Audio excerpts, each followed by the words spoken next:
Construction of parabola by tangent method. So parabola construction ആണ് ഇവിടെ use ചെയ്തിരിക്കുന്ന method tangent method ആണ്. മറ്റൊരു വീഡിയോയിൽ എക്സെൻട്രിസിറ്റി മെത്തേഡ് യൂസ് ചെയ്തിട്ടുള്ള പരാബോള കൺസ്ട്രക്ഷൻ നോക്കിയിരുന്നു. അപ്പോൾ അതിൽ ഫോക്കൽ പോയിന്റിന്റെ ഡിസ്റ്റൻസ് അല്ലെങ്കിൽ വെർട്ടെക്സ് പോയിന്റിന്റെ ഡിസ്റ്റൻസ് ഒക്കെ തന്നിരുന്നാൽ എക്സെൻട്രിസിറ്റി മെത്തേഡ് യൂസ് ചെയ്ത് പരാബോള വരച്ചിരുന്നു. ഈ വീഡിയോയിൽ ടാൻജന്റ് മെത്തേഡ് ഉപയോഗിച്ചുള്ള കൺസ്ട്രക്ഷൻ ആണ്. അപ്പോൾ അതിൻ്റെ ക്വസ്റ്റ്യൻ കൺസ്ട്രക്ഷൻ കുറച്ച് ഡിഫറൻ്റ് ആയിരിക്കും. ഞാനിവിടെ ഒരു ക്വസ്റ്റ്യൻ കൊടുത്തിട്ടുണ്ട്. ക്വസ്റ്റ്യൻ ഇങ്ങനെയാണ്: draw A parabola of base 90 mm and axis 60 mm using tangent method. Okay, ഇവിടെ ഇപ്പോൾ ബേസിൻ്റെ ലെങ്തും ആക്സ് അല്ലെങ്കിൽ ഹൈറ്റുമാണ് തന്നിരിക്കുന്നത്. അപ്പോൾ ഇങ്ങനെയാണ് തന്നിരിക്കുന്നതെങ്കിൽ അത് ടാൻജന്റ് മെത്തേഡ് വെച്ച് വരയ്ക്കാനേ സാധിക്കുകയുള്ളൂ. എക്സെൻട്രിസിറ്റി മെത്തേഡ് വെച്ച് വരയ്ക്കാൻ കുറച്ച് പാടാണ്. ഈ ക്വസ്റ്റ്യനിൽ ചിലപ്പോൾ ബേസ് എന്ന് പകരം ഡബിൾ ഓർഡിനേറ്റ് എന്നും തന്നിരിക്കാം. ബേസിന് പകരം ഡബിൾ ഓർഡിനേറ്റ് 90 mm തന്നിരിക്കും. അല്ല അതോടൊപ്പം ആക്സിസിന് പകരം ആപ്സിസ എന്നും തന്നിരിക്കും. ഓക്കെ, ആപ്സിസ ആക്സിസ് ഒന്ന് തന്നെയാണ്. അതുപോലെ ബേസും ഡബിൾ ഓർഡിനേറ്റും ഒന്ന് തന്നെയാണ്. ഓക്കെ, സോ ഇനി ഇതേ ക്വസ്റ്റ്യൻ ഞാൻ ഈ മുകളിൽ കാണിച്ചിരിക്കുന്ന അതേ ക്വസ്റ്റ്യൻ വേറെ രീതിയിലും എക്സാമിന് ചോദിക്കാം. അതിങ്ങനെയാണ്: A body is projected with an initial velocity of 25 meters per second, travels a horizontal distance of 90 meters and reaches a maximum height 60 meters. Draw the path of the body and name the curve. അതൊരു body project ചെയ്ത്, for example നിങ്ങളൊരു ball മുകളിലേക്ക് എറിയുകയാണെന്ന് സങ്കല്പിക്കുക. അപ്പോൾ അതിവിടെ ഒരു 25 meters per second വെലോസിറ്റിയിലാണ് എറിയുന്നത്. അപ്പോൾ അതൊരു maximum height 60 meter maximum height എത്തിയതിന് ശേഷം അത് താഴോട്ട് വന്നു. അപ്പോൾ താഴോട്ട് വരുമ്പോൾ അപ്പോൾ നിങ്ങൾ എറിഞ്ഞ സ്ഥലത്ത് നിന്ന് അതൊരു 90 meters ദൂരത്താണ് ചെന്ന് വീഴുന്നത്. എങ്കിൽ ആ ബോൾ ട്രേസ് ചെയ്യുന്ന പാത്ത് ഒരു പാരാബോളിക് പാത്ത് ആയിരിക്കും. ഓക്കെ, അപ്പോൾ ഇങ്ങനെ ക്വസ്റ്റ്യൻ തന്നിരുന്നാലും നിങ്ങൾ വരയ്ക്കേണ്ടത് പാരാബോള തന്നെയാണ്.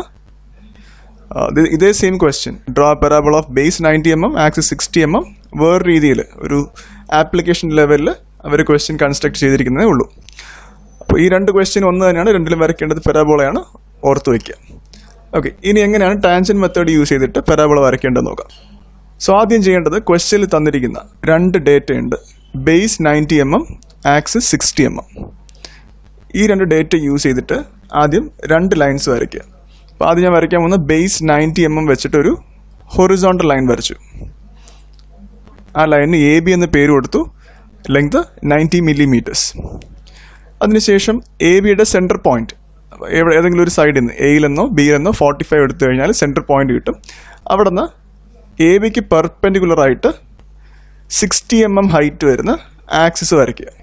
AB-യുടെ സെൻറ്ററിൽ നിന്ന് AB എന്ന ലൈനിന് പെർപെൻഡിക്കുലറായിട്ട് 60 mm ഹൈറ്റ് വരുന്ന ആക്സിസ് വരച്ചു. അതിന് VC എന്ന് മാർക്ക് ചെയ്തു. ഓക്കെ, VC-യുടെ ലെങ്ത് 60 mm. ഇനി ചെയ്യേണ്ടത് ഈ VC എന്ന ആക്സിസ് നിങ്ങൾ മുകളിലോട്ട് വീണ്ടും എക്സ്റ്റെൻഡ് ചെയ്യണം. VC-യുടെ ഹൈറ്റ് 60 ആണ്. അപ്പോൾ 60 കൂടി വീണ്ടും എക്സ്റ്റെൻഡ് ചെയ്യുക. V എന്ന പോയിന്റിൽ നിന്ന് വീണ്ടും 60 കൂടി എടുത്ത് മുകളിലോട്ട് വരയ്ക്കുക. അങ്ങനെ ഇവിടെ ടോട്ടൽ ഹൈറ്റ്, ഈ ആക്സിസിൻ്റെ ടോട്ടൽ ഹൈറ്റ് എന്ന് പറയുന്നത് 120 ആണ്. നിങ്ങൾ അല്ലെങ്കിൽ തുടക്കത്തിൽ വരയ്ക്കുമ്പോൾ തന്നെ ഈ 120 എടുത്ത് വരച്ചാൽ മതി. എത്രയാണോ ക്വസ്റ്റ്യനിൽ ആക്സിസ് കൊടുത്തിരിക്കുന്നത് അതിൻ്റെ ഡബിൾ എടുത്തിട്ട് വരയ്ക്കുക. ആക്സിസ് ഇവിടെ ഇപ്പോൾ 60 ആണ് തന്നിരിക്കുന്നത്. അപ്പോൾ 60-യുടെ ഡബിൾ 120 ആണ്.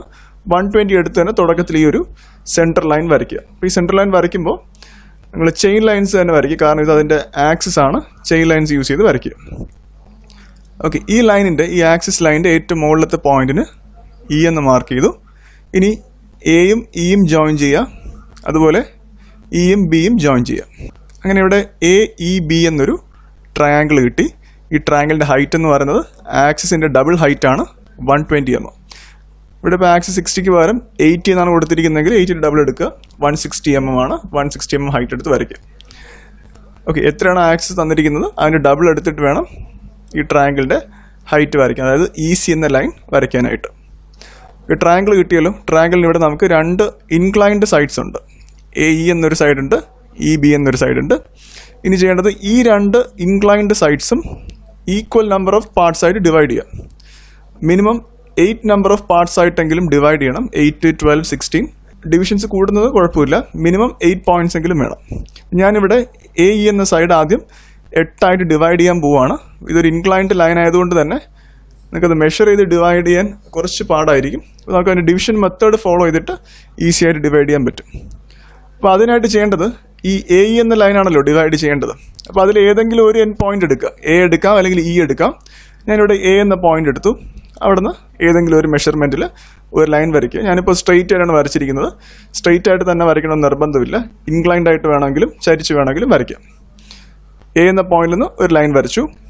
ഇനി എ ഇ എന്ന സൈഡ് എത്ര ആയിട്ടാണോ ഡിവൈഡ് ചെയ്യേണ്ടത് അത്രയും നമ്പർ ഓഫ് ഈക്വൽ പോയിന്റ്സ് ഈ വരച്ചിരിക്കുന്ന കൺസ്ട്രക്ഷൻ ലൈനിൽ ക്രിയേറ്റ് ചെയ്യണം. എ എന്ന പോയിന്റിൽ നിന്ന് വരച്ചിരിക്കുന്ന കൺസ്ട്രക്ഷൻ ലൈനിൽ ഞാനിവിടെ 8 ഈക്വൽ പോയിന്റ്സ് ക്രിയേറ്റ് ചെയ്യാൻ പോവുകയാണ്. കാരണം എ ഇ എന്ന സൈഡ് ഞാനിവിടെ 8 ആയിട്ടാണ് ഡിവൈഡ് ചെയ്യാൻ പോകുന്നത്. അതുകൊണ്ട് തന്നെ ഈ കൺസ്ട്രക്ഷൻ ലൈനും 8 ഈക്വൽ പാർട്സ് ആയിട്ട് ഡിവൈഡ് ചെയ്യാം.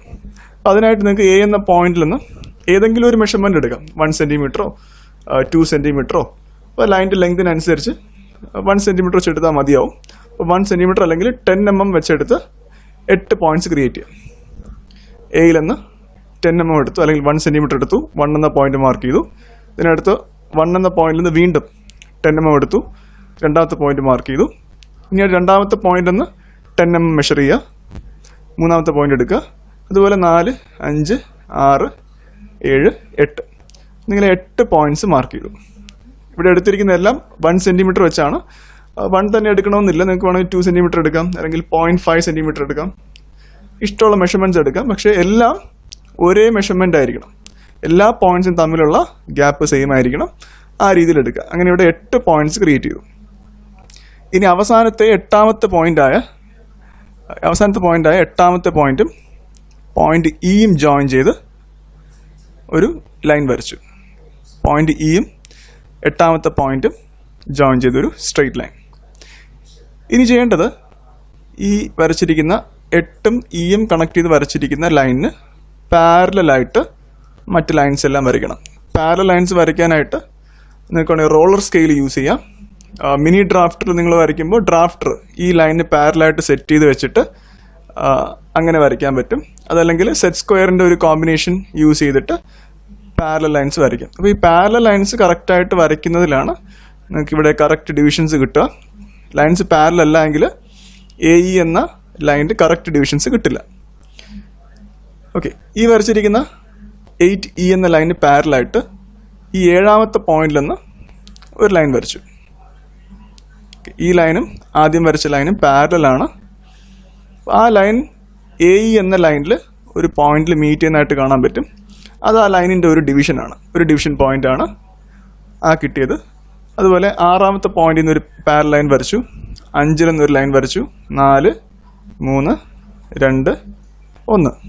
ഈ വരച്ചിരിക്കുന്ന പാരൽ ലൈൻസ് എ ഇ എന്ന ലൈനിൽ കുറേ പോയിന്റ്സിൽ മീറ്റ് ചെയ്യും. അതൊക്കെയാണ് നമുക്ക് ആവശ്യമായിട്ടുള്ള ആ ലൈനിൻ്റെ ഡിവിഷൻ പോയിന്റ്സ്. ഓക്കെ, അങ്ങനെ ഈക്വൽ ഡിവിഷൻസ് കിട്ടിക്കഴിഞ്ഞു. ആ ഡിവിഷൻസ് എല്ലാം ഞാനിവിടെ 1, 2, 3, 4, 5, 6, 7 അവസാനത്തെ പോയിന്റ് ഇ ഇങ്ങനെ മാർക്ക് ചെയ്തു. ഓക്കെ, ഇനി ഇതുപോലെ തന്നെ എ ഇ എന്ന സൈഡ് എങ്ങനെയാണ് ഡിവൈഡ് ചെയ്തത് അതുപോലെ തന്നെ ബി ഇ എന്ന സൈഡും ഡിവൈഡ് ചെയ്യാം. അത് പല രീതിയിലും ചെയ്യാം. ഇതുപോലത്തെ ഒരു കൺസ്ട്രക്ഷൻ ലൈൻ അപ്പുറത്തും വരച്ച് ചെയ്യാം. അല്ലെങ്കിൽ എളുപ്പത്തിന് വേണ്ടിയിട്ട് ഈ 7ാമത്തെ പോയിന്റിൽ നിന്നൊരു സ്ട്രെയിറ്റ് ലൈൻ എ ബി എന്ന ലൈനിന് പാരലായിട്ട് ഒരു ലൈൻ 7ാമത്തെ പോയിന്റിൽ നിന്ന് വരച്ചാലും നമുക്ക് ആ ഇ ബി എന്ന സൈഡിൽ ഡിവിഷൻ പോയിന്റ് കിട്ടും. അങ്ങനെയും ചെയ്യാം. ഓക്കെ, സോ ഇ ബി എന്ന ലൈനിലും ഡിവിഷൻ പോയിന്റ്സ് കിട്ടി. എന്നാൽ ഞാനിവിടെ ഡിവിഷൻസ് ഒക്കെ മാർക്ക് ചെയ്തിരിക്കുന്നത് മുകളിൽ നിന്നാണ്. എ ഇ എന്ന സൈഡിൽ ഡിവിഷൻസ് കിട്ടിയപ്പോൾ ഞാൻ താഴെ നിന്ന് 1, 2, 3, 4, 5, 6, 7 എന്ന് മാർക്ക് ചെയ്തു. ഇ ബി എന്ന സൈഡിൽ ഡിവിഷൻ പോയിന്റ്സിന് ഏറ്റവും മുകളിലത്തെ പോയിന്റിന് 1', താഴത്തെ 2', 3', 4' അപ് ടു 7' വരെ മുകളിൽ നിന്ന് താഴോട്ടാണ് മാർക്ക് ചെയ്തിരിക്കുന്നത്. ഇനി ചെയ്യേണ്ടത് ഈ 1ാമത്തെ പോയിന്റും 1' എന്ന പോയിന്റും ജോയിൻ ചെയ്ത് ഒരു സ്ട്രെയിറ്റ് ലൈൻ വരയ്ക്കുക. 1ഉം 1' ജോയിൻ ചെയ്ത് ഒരു സ്ട്രെയിറ്റ് ലൈൻ വരച്ചു. അതുപോലെ 2ഉം 2' ജോയിൻ ചെയ്ത് മറ്റൊരു സ്ട്രെയിറ്റ് ലൈൻ. 3ഉം 3' ജോയിൻ ചെയ്ത് ഒരു സ്ട്രെയിറ്റ് ലൈൻ. 4ഉം 4' ജോയിൻ ചെയ്തു. 5, 5', 6, 6', 7, 7'. അങ്ങനെ രണ്ട് സൈഡിലും വരുന്ന പോയിന്റ്സുകൾ തമ്മിൽ ജോയിൻ ചെയ്ത് ഇതുപോലെ 7 സ്ട്രെയിറ്റ് ലൈൻസ് വരച്ചു. ഓക്കെ, ഇനിയാണ് പെരാബോള വരയ്ക്കാൻ പോകുന്നത്. അതിനായിട്ട് നിങ്ങൾ എ എന്ന പോയിന്റിൽ സ്റ്റാർട്ട് ചെയ്യാം. എ എന്ന പോയിന്റിൽ പെൻസിൽ വെച്ച ശേഷം ഈ വരച്ചിരിക്കുന്ന ലൈൻസ് അകത്ത് ഞാനിപ്പോൾ വരച്ചിരിക്കുന്ന റെഡ് കളർ ലൈൻസിന് ടാൻജൻഷ്യലായിട്ട്, അതായത് ജസ്റ്റ് അതിനെ ടച്ച് ചെയ്ത് പാസ് ചെയ്യുന്ന രീതിയിൽ ഒരു സ്മൂത്ത് കർവ് വരയ്ക്കുക.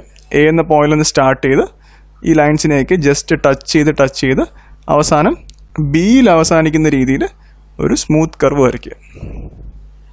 ഇതുപോലെ ഒരു സ്മൂത്ത് കർവ് ലൈൻസിനെ എല്ലാം ടാൻജൻഷ്യലായിട്ട് ടച്ച് ചെയ്ത് പാസ് ചെയ്യുന്ന രീതിയിൽ എ എന്ന പോയിന്റിൽ സ്റ്റാർട്ട് ചെയ്ത് ബിയിൽ അവസാനിക്കുന്ന രീതിയിൽ വേണം വരയ്ക്കേണ്ടത്. അപ്പോൾ ഇതാണ് നിങ്ങളുടെ പെരാബോളയുടെ ഏറ്റവും മുകളിലത്തെ പോയിന്റ് വി എന്ന പോയിന്റാണ്. നേരത്തെ ആക്സിസ് വരച്ചിരുന്നു, അതിൽ വി എന്ന പോയിന്റ് ആയിരിക്കും ഏറ്റവും മുകളിലത്തെ പോയിന്റ്.